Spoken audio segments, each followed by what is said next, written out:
Diwali special বানাবো গুজিয়া। চলুন কেমন করে বানাই। প্রথমে নিয়ে নিচ্ছি 2 বাটি ময়দা, দিয়ে দেবো 4 চামচের মতন ঘি, ভালো করে মিক্স করে একটা ডো বানিয়ে নেব জল দিয়ে। ঘি দিলে খেতে খুবই টেস্টি হয়। তারপরে নিয়ে নিয়েছি শুকনো নারকেল কুড়ে নিয়েছি, ওটাকে হালকা ভেজে তুলে নেব। তারপরে দিয়ে দেবো ঘি, কাজু ছোট ছোট করে কেটে নিয়েছি, ভেজে নিলাম। তারপরে কিশমিশগুলোকেও ঘি দিয়ে ভেজে নেব।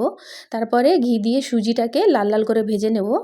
লাল লাল করে ভেজে নিয়েছি। তারপরে খোয়া দিয়ে দেবো এর মধ্যে। খোয়াটা আমি ঘরেই বানিয়েছি। দিয়ে ভালো করে মিক্স করে নেব। তারপরে একসাথে সব কিছু ঢেলে নেব। তারপরে এগুলো ভালো করে মিক্স করে ঠান্ডা করে নেব। ঠান্ডা করার পরে আমি এর মধ্যে চিনি অ্যাড করব। আপনারা চাইলে গুঁড়ো চিনিও দিতে পারেন। তারপরে যে ময়দাটা মেখে রেখেছিলাম সেটার একটা গোল করে লুই বানিয়ে গোল করে বেলে নেব। তারপরে ভিতরে মিশ্রণটা দিয়ে হাত দিয়ে ভালো করে এমনি করে শেপ বানিয়ে নেব। খুবই সহজেই বানানো হয়ে যায়। গ্যাসের মধ্যে তেল গরম হতে দিয়ে দিয়েছি, মিডিয়াম আঁচে লাল লাল করে ভেজে তুলে নেব। তাইলেই তৈরি হয়ে যাবে খুবই টেস্টি গুজিয়া।